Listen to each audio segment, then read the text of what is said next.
따뜻한 차 한 잔 곁에 두고 계신가요?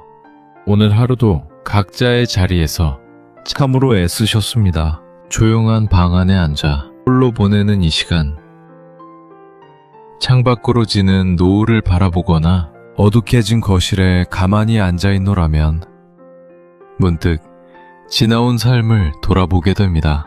그때마다 가심 한 구석이 텅 빈 것처럼 시려울 때가 있지 않으신가요? 앞만 보고 숨가쁘게, 정말이지 발바닥에 땀이 나도록 달려왔는데 막상 멈춰서서 보니 내 손에 남은 것은 무엇인지, 내 곁에 진심으로 남아있는 사람은 몇이나 되는지 조용히 헤아려 보게 되는 나이입니다. 어릴 적에는 나이가 60이 넘고 70이 되면 세상 모든 이치를 깨닫고 마음이 태평양처럼 넓어져서 어떤 일에도 흔들리지 않는 지혜로운 어른이 될 줄만 알았습니다. 하지만 막상 그 나이가 되어보니 현실은 어떠한가요? 여전히 사람의 말 한마디에 상처를 받고 믿었던 지인에게 서운함을 느끼며 노후의 경제적인 문제나 덜컥 찾아오는 몸의 통증 앞에서는 한없이 작아지고 불안해지는 것이 우리의 솔직한 모습입니다. 나이가 든다고 해서 삶의 무게가 마법처럼 가벼워지는 것은 아니라는 사실을 우리는 매일의 일상 속에서 뼈저리게 느끼며 살아갑니다.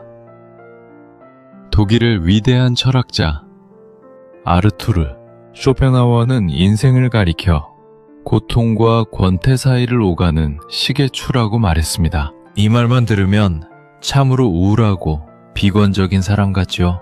하지만 그의 철학을 찬찬히 들여다보면 그 안에는 그 어떤 달콤한 위로보다도 훨씬 더 현실적이고 뼈 때리는 통찰이 숨어 있습니다. 인생이 본래 고통이라는 사실을 있는 그대로 인정할 때 비로소 우리는 타인에 대한 헛된 기대를 내려놓고 어떻게 하면 덜 상처받고 더 평온하게 살 수 있는지 그 진짜 방법을 찾을 수 있기 때문입니다. 오늘은 이 쇼펜하우어의 지혜를 빌려 인생의 후반전에서 우리가 사람과 돈, 그리고 늙어감 앞에서 어떻게 단단해질 수 있는지 그 깊은 처세술에 대해 긴 호흡으로 조용히 이야기를 나누어 보려 합니다. 우리의 삶에서 가장 큰 기쁨을 주기도 하지만 동시에 가장 깊은 상처를 남기는 것은 결국 사람입니다. 첫 번째로 우리가 마주해야 할 지혜는 바로 인간관계의 무자비한 다이어트입니다. 쇼펜하우어는 우리에게 아주 유명한 비유를 하나 남겼습니다. 바로 고슴도치의 딜레마입니다. 살을 에이는 듯한 몹시 추운 겨울날, 고슴도치들은 얼어 죽지 않기 위해 온기를 나누려 서로에게 다가갑니다. 하지만 거리가 가까워질수록 서로의 몸에 돋아난 뾰족한 가시에 찔려 깊은 상처를 입고 화들짝 놀라 다시 떨어지게 되죠. 추위에 떨다 외로워서 다시 다가가고 가시에 찔려 아파서 다시 멀어지는 이 고통스러운 과정을 수없이 반복하다가 마침내 고슴도치들은 서로 상처 주지 않으면서도 미세한 온기를 느낄 수 있는 적당한 거리를 찾아냅니다. 우리의 인간관계도 이 고슴도치들과 한치도 다를 바가 없습니다. 젊은 시절의 우리는 외로움을 견디지 못해 혹은 성공이라는 목적을 위해 무작정 타인에게 다가갔습니다. 내 속마음을 있는 그대로 다 보여주면 상대방도 나를 진심으로 이해해 줄 것이라 순진하게 믿었지요. 내가 강과 실개를 다 빼주며 헌신하면 그 사람도 언젠가는 내게 음해를 갚을 것이라 기대했습니다. 연락처에 수백 명의 이름이 저장되어 있고 주말마다 각종 동창회다 향후회다 불려다니며 밥값을 계산해야만 내가 꽤 괜찮은 인생을 살고 있다고 착각했습니다. 하지만 가슴에 손을 얹고 지난 세월을 돌아보십시오. 걸어온 것은 과연 무엇이었습니까? 내 호의를 권리로 알고 당연하게 여기는 무례함. 내 뼈아픈 약점을 잡고 뒤에서 험담을 늘어놓는 얄팍한 배신. 그리고 끊임없이 서로의 재산과 자식을 저울질하는 끝없는 비교와 시기심뿐이 아니었습니까? 내가 어려움에 처했을 때 내 병상 곁을 지켜주거나 선뜻 지갑을 열어준 사람이 그 수백 명의 지인 중에 과연 몇 명이나 되던가요? 쇼펜하우어는 아주 단호하고 냉정하게 말합니다. 인간의 불행 중 절반 이상은 타인과 관계를 맺는 데서 온다 라고요.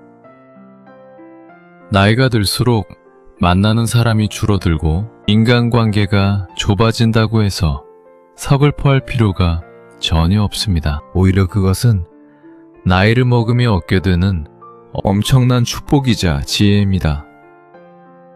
만나고 나면 왠지 모르게 기분이 찜찜한 사람, 자기 자랑만 늘어놓으며 내 에너지를 갉아먹는 사람, 남의 험담을 안주 삼아 떠드는 사람과는 이제 일말의 죄책감도 없이 과감하게 인연을 끊어내십시오.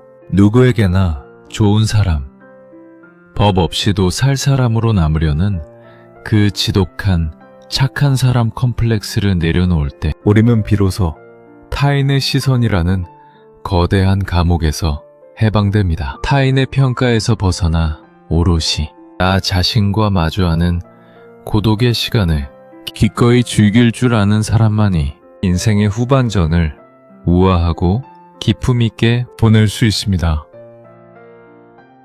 혼자 있는 시간을 견디지 못해 늘 누군가를 찾아 헤매는 사람은 평생 남의 비율을 맞추며 끌려다닐 수밖에 없습니다. 이제는 타인의 가시에 내 마음이 찔리지 않도록 오직 나만을 위한 안전하고 고요한 마음의 성벽을 높이 쌓아 올리셔야 할 때입니다. 두 번째 지혜는 가진 것을 절대 드러내지 않는 철저한 침묵의 미덕입니다. 돈과 재물은 노년의 삶에서 결코 무시할 수 없는 뼈아픈 현실입니다. 돈이 있어야 몸이 아플 때 남의 눈치 보지 않고 병원에도 갈 수 있고 자식들에게 짐이 되지 않으며 내 삶의 최소한의 존엄을 지킬 수 있습니다. 하지만 쇼펜하우어는 이 돈과 행복을 타인에게 보여주는 행위에 대해 아주 무서운 경고를 남겼습니다. 사람들은 남의 행복과 부를 보면 결코 순수한 마음으로 축하해주지 않는다. 오히려 마음 깊은 곳에서 끓어오르는 질투와 시기심에 사로잡혀 어떻게든 그것을 흠집내고 끌어내리려 한다. 인간의 본성이 그렇습니다. 우리는 때때로 오랜만에 만난 친구들이나 친척들 앞에서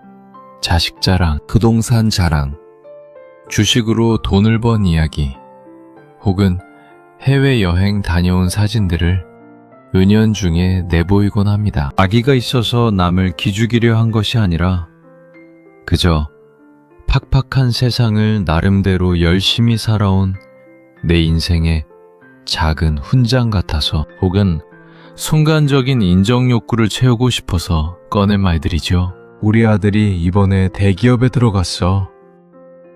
우리 딸이 용돈 하라고 1,000만 원을 보냈지. 뭐야? 저번에 산 아파트가 값이 꽤 올랐어. 하지만 내 입을 떠난 그 자랑스러운 말들이 타인의 귀에 들어가는 순간 그것은 아주 무서운 독화살이 되어 결국 나에게 되돌아오고야만 합니다. 내가 돈이 있다는 사실을 알게 된 사람들은 은근슬쩍 다가와 돈을 빌려달라 손을 벌리거나 무리한 부탁을 해옵니다. 거절이라도 할라치면 돈도 많은 사람이 피도 눈물도 없이 인색하다며 순식간에 나를 천하의 몹쓸 인간으로 매도해버립니다. 심지어 피를 나눈 형제자매나 가장 가까운 10년지기 친구조차도 나의 크나큰 성공을 온전히 배아파하지 않고 기뻐해 주기란 인간의 밑바닥 본성상 참으로 기적에 가까운 일입니다. 사촌이 땅을 사면 배가 아프다는 옛말은 동서고금을 막론하고 인간 심리의 정확한 전곡을 찌르는 진리입니다. 그렇기에 나이가 들수록 지갑은 크게 열되 입은 무겁게 닫아야 합니다. 특히 내가 가진 재산의 규모나 노후 자금, 자식들의 성공이나 며느리 사위에 대한 자랑은 무덤까지 가져간다는 생각으로 철저하게 침묵하셔야 합니다. 사람들을 만날 때는 차라리 조금 부족한 척, 남들과 비슷하게 사는 척, 때로는 약간 가난한 척 하는 것이 100번, 1000번 낫습니다. 사람들은 자신보다 잘나 보이고 완벽해 보이는 사람 앞에서는 무의식적인 경계심과 열등감을 품지만 자신보다 조금 허술해 보이고 평범해 보이는 사람에게는 묘한 우월감과 함께 너그러운 동정심을 베풉니다. 진짜 부자, 진짜 마음의 곳간이 풍요로운 사람은 자신이 가진 것을 굳이 남의 입을 통해 확인받거나 증명하려 애쓰지 않습니다. 그저 조용히 미소 지으며 나에게 주어진 것들을 매 울타리 안에서 소박하고 감사하게 누릴 뿐입니다. 타인의 질투라는 거칠고 불필요한 풍랑을 내 삶에 끌어들이지 않는 것, 그것이 돈 앞에서 우리가 취해야 할 가장 지혜롭고 안전한 처세술입니다. 세 번째 지혜는 바로 고독을 대하는 우리의 태도에 관한 것입니다. 나이가 들면 자연스럽게 혼자 남겨지는 시간이 많아집니다. 자식들은 각자의 가정을 꾸려 둥지를 떠나고 직장이라는 울타리도 사라지며 안타깝지만 배우자나 가까운 친구들과 사별을 경험하기도 합니다. 많은 중장년층이 이 갑작스러운 빈둥지 증후군과 고립감에 빠져 깊은 우울증을 겪습니다. 집안에 덩그러니 혼자 남겨진 텔레비전 소리만이 유일한 말 친구가 될 때 사람들은 극심한 외로움에 몸부림칩니다. 하지만 쇼펜하우어는 외로움과 고독을 엄격하게 구분했습니다. 외로움이 타인이 곁에 없어서 텅 비고 고통스러운 상태라면, 고독은 타인이 없어도 나 자신으로 꽉 차 있는 충만하고 평화로운 상태입니다. 그는 인간은 오직 혼자일 때만 온전히 자기 자신이 될 수 있다. 고독을 사랑하지 않는 자는 자유를 사랑하지 않는 자다.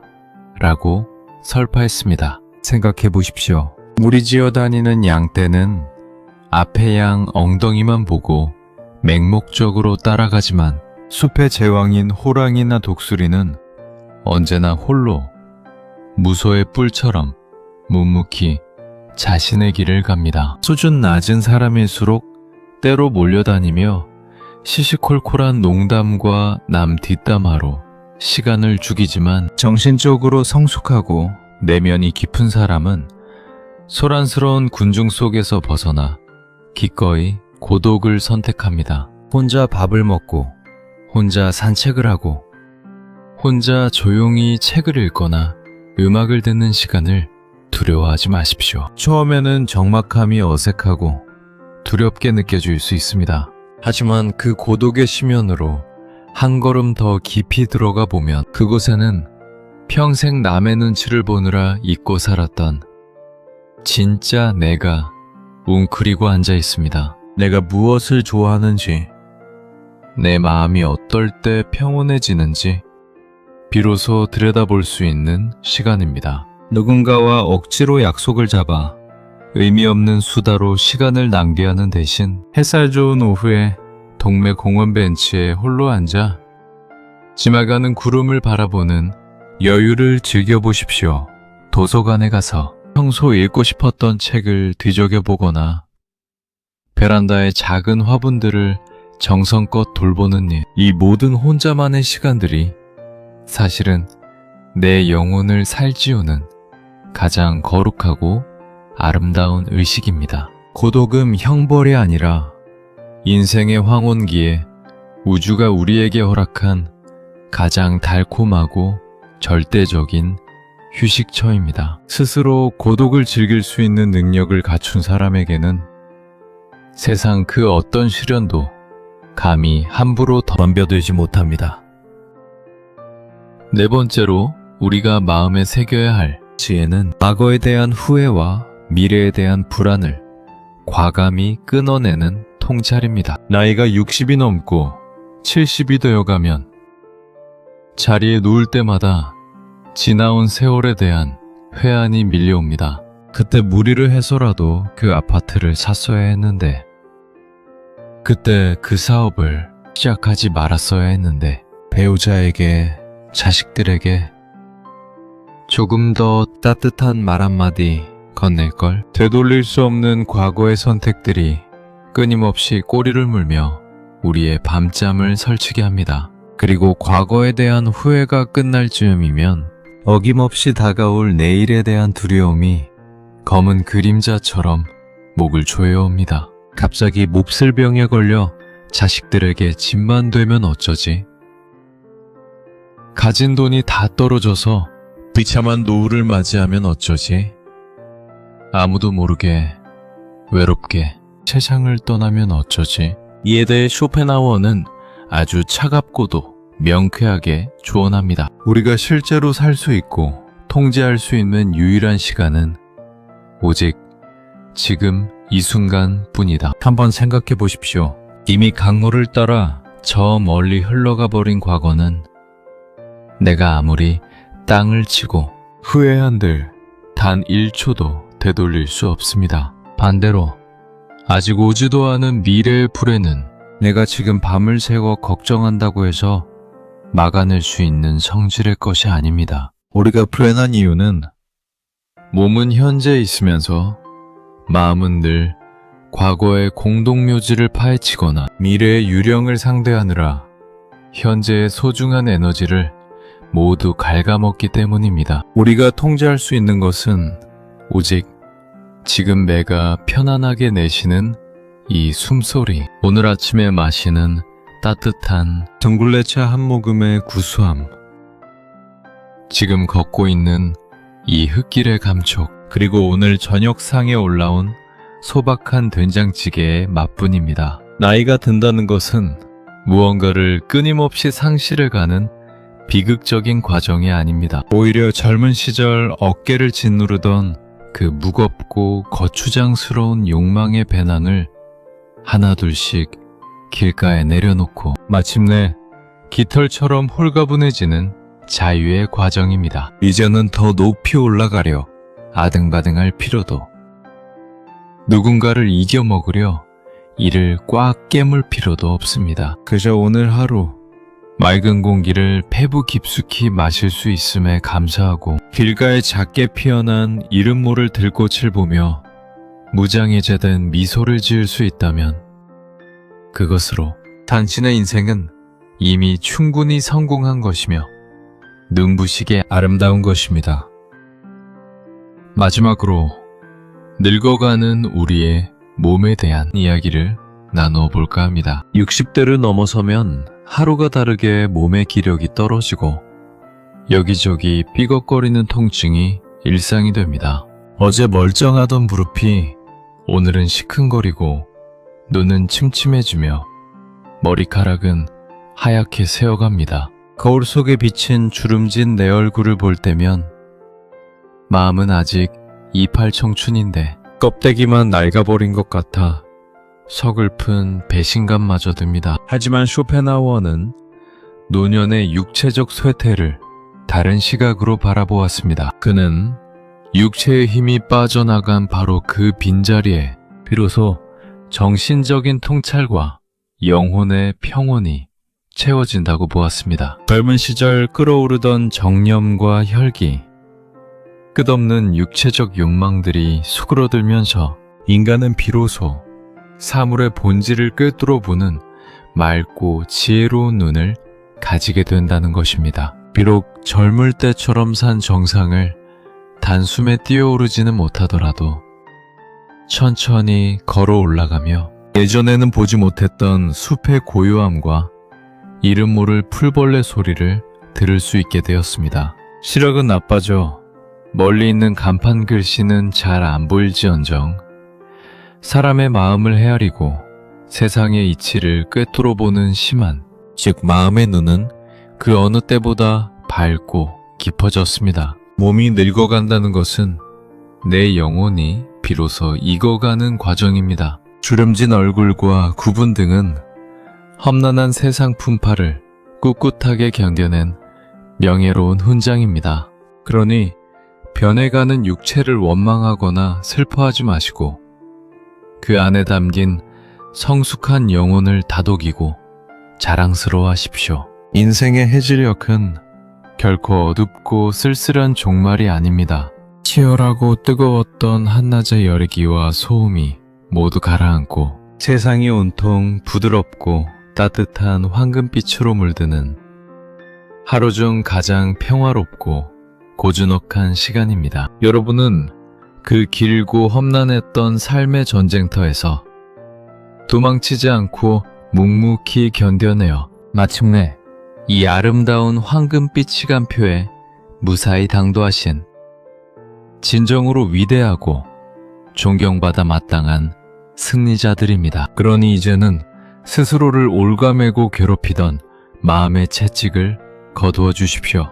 남은 시간은 오직 당신 자신을 다독이고 당신의 마음을 편안하게 안아주는 일에만 온전히 쓰셔도 좋습니다. 여전히 미운 사람이 있다면 굳이 용서하려 애쓰지 마시고 그저 내버려 두십시오. 지나간 억울한 일들은 구름 흘러가듯 바람에 날려보내십시오. 심지어 억지로 행복해지려 너무 애쓰지도 마십시오. 그저 오늘 하루 큰 사고 없이 무탈하게 살아냈다면, 따뜻한 밥 한 끼 내 입으로 달게 먹을 수 있었다면 그것이 바로 기적이고 그것이 곧 최고의 하루입니다. 당신이 지금까지 살아오며 남몰래 흘렸던 모든 눈물과 이마에 맺혔던 땀방울들에 가슴 깊이 존경을 표합니다. 당신의 삶은 그 자체로 한편의 위대한 문학이었고 훌륭한 예술이었습니다. 앞으로 펼쳐질 당신의 고요하고 기품 있는 일상을, 그리고 누구보다 단단하고 평온해질 당신의 마음을 온 우주의 에너지를 담아 응원합니다. 따뜻한 차 한 잔 다 비우실 무렵에는 여러분의 마음 속에 무겁게 얹혀있던 작은 근심의 덩어리들이 봄눈이 녹듯 하얗게 사라져 있기를 진심으로 바랍니다. 평안한 밤 되십시오.